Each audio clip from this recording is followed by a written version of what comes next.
مشاهدي الأفاضل، طيب الله أوقاتكم أينما كنتم بكل خير. أحييكم وفيما يلي نشرة أخبار المساء من الفضائية الإريترية استهلوها بالعناوين. الرئيس يلتقي نائب رئيس بنك التنمية الإفريقي. بدء حل القضايا الاجتماعية بالوسائل الأهلية. افتتاح الأسبوع الوطني للتوعية بمقاومة المضادات الحيوية. نيجيريا والهند تتفقان على زيادة التعاون في الأمن البحري ومكافحة الإرهاب. الفلبين تعلن توقيع اتفاق استخباراتي مع الولايات المتحدة. كيم يدعو لتعزيز القوات النووية بلا حدود والاستعداد للحرب. السلام عليكم ورحمة الله. استقبل الرئيس أفورقي في مكتبه بعد هلو اليوم 18 من نوفمبر وفد بنك التنمية الإفريقي برئاسة نائب رئيس البنك السيدة نينا نوابوفو. وتناول اللقاء علاقات التعاون الاقتصادي بين إريتريا وبنك التنمية الإفريقي وبرامج التنمية المنفذة حسب الأولويات والبرامج المستقبلية. وأوضحت نائب رئيس بنك التنمية الإفريقي السيدة نينا نوابوفو لوكالة الأنباء الإريترية إن الهدف من الزيارة بحث برامج التنمية التي وضعتها الحكومة الإريترية في الأولويات التي من بينها الطاقة المتجددة. حضر اللقاء من جانب إريتريا وزير المالية والتنمية الوطنية الدكتور جرجيس تخلا ميكائيل ومسؤول الشؤون الاقتصادية في الجبهة الشعبية للديمقراطية والعدالة السيد حبوس جبرهيوت ووزير التجارة والصناعة السيد نصر الدين محمد صالح. وكان رئيس بنك التنمية الإفريقي الدكتور أكيونامي أديسينا قد التقى الرئيس أفورقي في أسمرة في شهر سبتمبر الماضي وفي مدينة إلسان الكورية الجنوبية في شهر يونيو الماضي.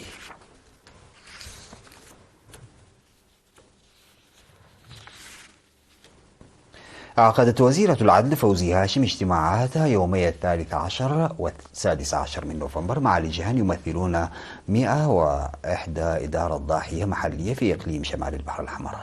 ووجهت الوزيرة فوزية خلال الاجتماعات التي جرت في فرو وأفعبت ببدء مهام الدفع بدور المجتمع في تعزيز القيم والحفاظ على العرف الاجتماعي لحل القضايا الاجتماعية وتعزيز حصول الشعب على الخدمات دون استهلاك الوقت والموارد. وأشاد المشاركون بالمبادرة التي اتخذتها وزارة العدل ضمن جهود الحكومة لتحقيق العدالة الاجتماعية في مختلف القطاعات وتجديد البرامج التي تضمن الأهلية المجتمعية.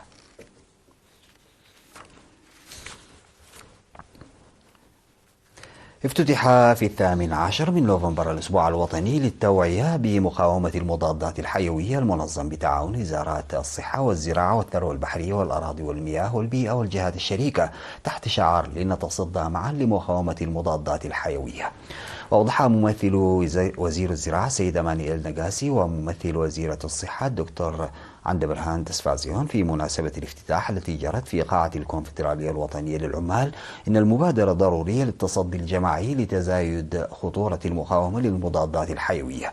وقال إنها ستكون نقطة انطلاق لإيجاد حل سريع يمنح التركيز المستدام. وشدد على أهميتها لتفعيل خطة العمل الاستراتيجية الوطنية الممتدة من عام 2021 إلى 2025 التي تركز على الحد من مقاومة المضادات الحيوية. وقدمت في المناسبة أوراق بحثية بعنوان التوعية بالمضادات الحيوية واستخدامها في المجتمع والدراسات الأولية لمستوى مقاومة المضادات الحيوية ومقاومة المضادات الحيوية شدتها وأسبابها ومبادرات مكافحتها. وناقش المشاركون ضرورة مشاركة الجهات المعنية لنشر معلومات التوعية والقيام بمسوحات استكشافية على مستوى الوطن لتقديم صورة عامة وإنشاء منتدى تواصل مستدام يهدف إلى إحداث تغيير سلوكي وضمان التعاون بين الشركاء وتعبئة الموارد في جميع المجالات ونشر نتائج الدراسات الجارية للشركاء. ودعت وزيرة الصحة أمينة نور حسين في كلمتها الختامية إلى أنشطة تعزيز التنسيق الشركاء والعمل معا لنفس الهدف. وقال مدير الهيئة الوطنية للرقابة على الأدوية والأغذية السيد إياس بهته ومسؤول المركز الوطني لمتابعة التأثير الجانبي للأدوية الدكتور مولوجيت رسوم لوكالة الأنباء الإريترية أن الأسبوع الذي يجري من 18 وحتى 24 من نوفمبر يشمل حملة واسعة لرفع وعي المجتمع بمواضيع هامة، داعيا للدفع للانتقال إلى أوضاع ملموسة في هذه المهام.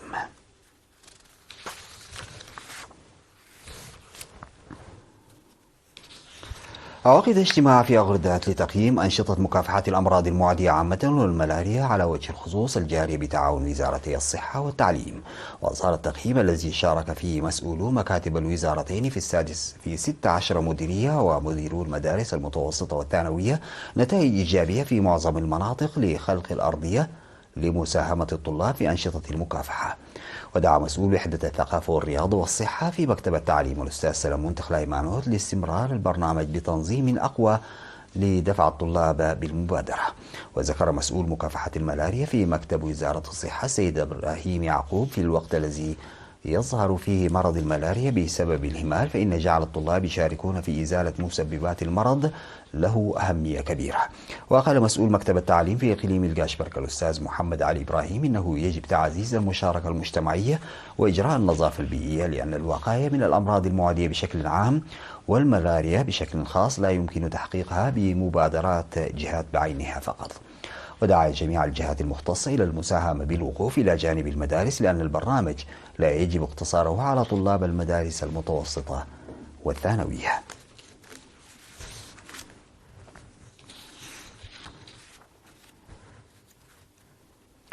خرجت القيادة الغربية لقوات الدفاع الإريتري أفرادها من الإناث بعد تدريبهن مهنيا في الحاسوب وإدارة المكاتب في 12 من نوفمبر الجاري. وأوضحت مسؤولة اتحاد المرأة في إقليم القاشبرك السيدة يحدق يوهنس إن التدريب يعد جزءا من التدريبات المهنية التي تنظم بالتنسيق ما بين قيادة القيادة الغربية وفروع اتحاد المرأة، مضيفة أنه تم تدريب 174 امرأة من أعضاء القيادة الغربية في 3 دورات متتالية حتى الآن. وأفاد الأستاذ دانييل مكونن أحد المدربين إنه قد شاركت في الدورة التي امتدت إلى 4 أشهر من التدريب النظري والعملي 56 عضو من مختلف وحدات القيادة الغربية.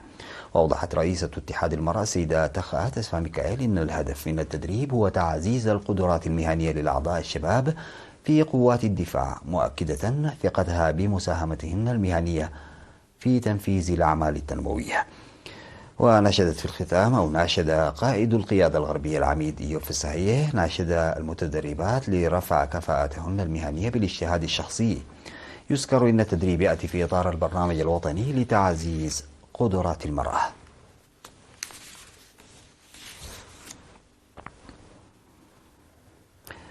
ازدادت نسبة مشاركة الأطفال في التعليم بنسبة 20% في مدرسة فرسلام الشاملة للمراحل الابتدائية والمتوسطة والثانوية المتواجدة في ضاحية محلاب بمديرية قلب.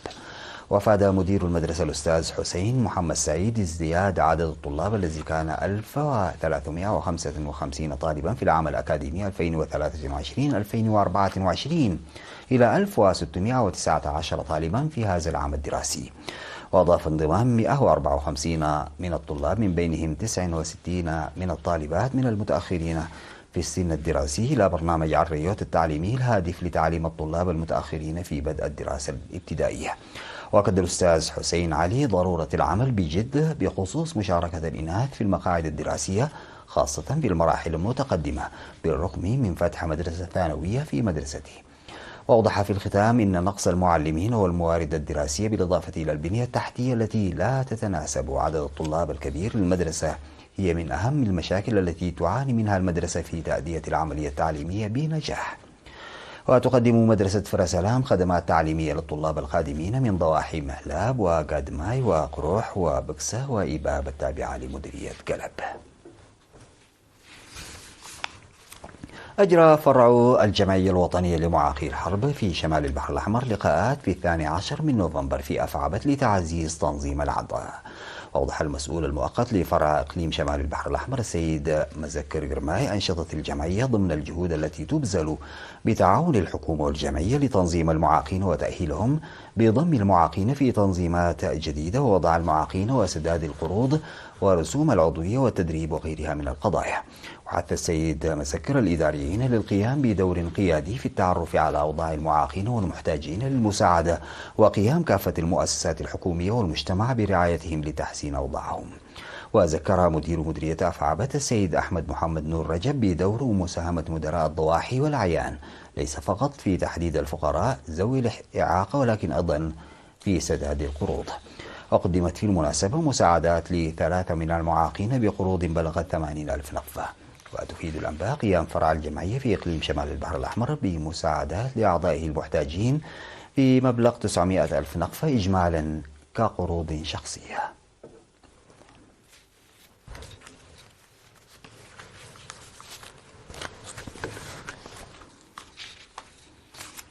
بعد الفاصل سادتي أعود بالأخبار الخارجية.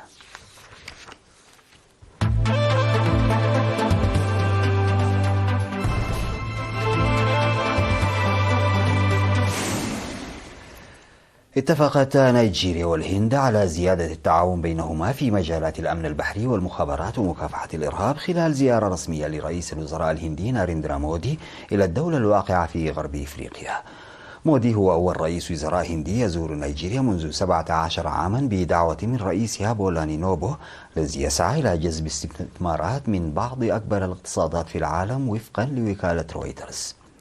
وجاء في بيان مشترك أن مودي وصل إلى العاصمة أبوجا واجتمع مع تينوبو في المقر الرئاسي، حيث ناقشا التنمية الاقتصادية والدفاع والرعاية الصحية والأمن الغذائي. ومع ازدياد التهديدات في خليج غينيا والمحيط الهندي، اتفق البلدان على تنسيق العمل لحماية طرق التجارة البحرية ومكافحة القرصنة. وتسعى نيجيريا إلى جذب مزيد من الاستثمارات الهندية وخطوط الائتمان لتعزيز اقتصادها وتوفير فرص عمل. ويعمل أكثر من 200 شركة هندية في نيجيريا.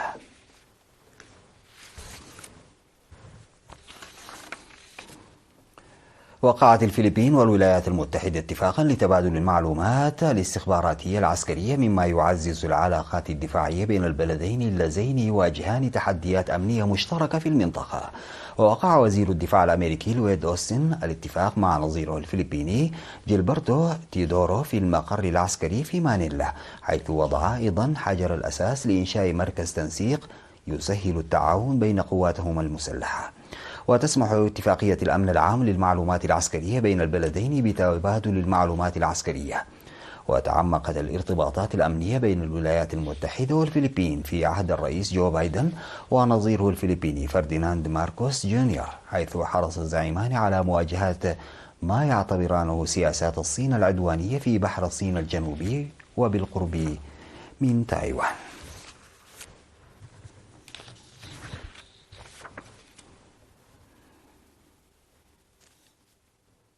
دعا رئيس أو زعيم كوريا الشمالية كيم جونغ أون إلى تعزيز القوات النووية للبلاد بلا حدود واستكمال الاستعدادات للحرب في الوقت الذي زاد فيه أعداء البلاد من المواجهات العسكرية حسب ما ذكرت وسائل الإعلام الرسمية. وطالب كيم جونغ أون جيش بلاده بأن يركز كل جهوده على إكمال الاستعدادات للحرب. ووصف زعيم كوريا الشمالية شبه الجزيرة الكورية بأنها أكبر نقطة ساخنة في العالم، وذلك في كلمة ألقاها إلى قادة الكتائب في بيونغ يانغ. كما اتهم كيم الولايات المتحدة وكوريا الجنوبية بتسبب في وصول التوترات في شبه الجزيرة إلى أسوأ مرحلة في التاريخ وفقا لوكالة الأنباء الكورية الشمالية.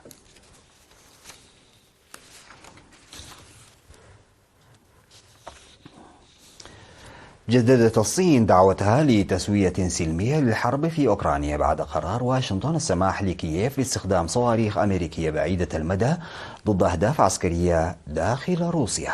وقال المتحدث باسم وزارة الخارجية الصينية لين جيانفي ردا على سؤال عن القرار الأمريكي: الأمر الأكثر إلحاحا هو التشجيع على تهدئة الوضع في أقرب وقت ممكن، داعيا إلى وقف إطلاق نار سريع وحل سياسي بحسب ما ذكرت فرانس بريس. ورفعت إدارة الرئيس الأمريكي جو بايدن القيود التي كانت تمنع أوكرانيا من استخدام الأسلحة التي تزودها بها الولايات المتحدة لضرب عمق الأراضي الروسية في تغيير كبير في السياسة الأمريكية في الصراع بين أوكرانيا وروسيا وفقا لوكالة رويترز. وطالب الرئيس الأوكراني فلاديمير زيلينسكي مرارا بأن يتم السماح له باستخدام الأسلحة بعيدة المدى لضرب أهداف في عمق الأراضي الروسية، وهو ما واجه رفضا من الولايات المتحدة الأمريكية خشية رد الفعل الروسي وتوسيع الصراع.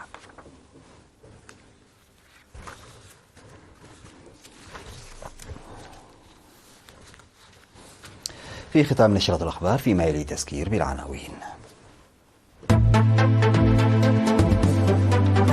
رئيس ياس يلتقي نائب رئيس بنك التنمية الإفريقي.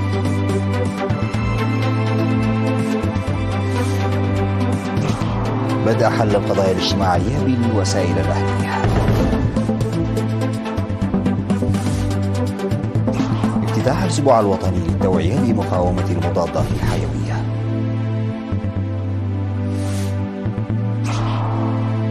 نيجيريا والهند تتفقان على زيادة التعاون في الأمن البحري ومكافحة الإرهاب.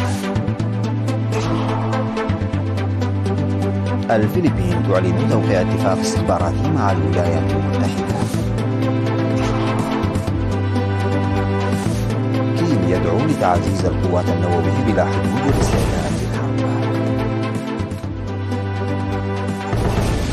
انتهت نشرة أخبار المساء، قدمتها لحضراتكم من الفضائية الأمريكية. شكرا لمتابعتكم.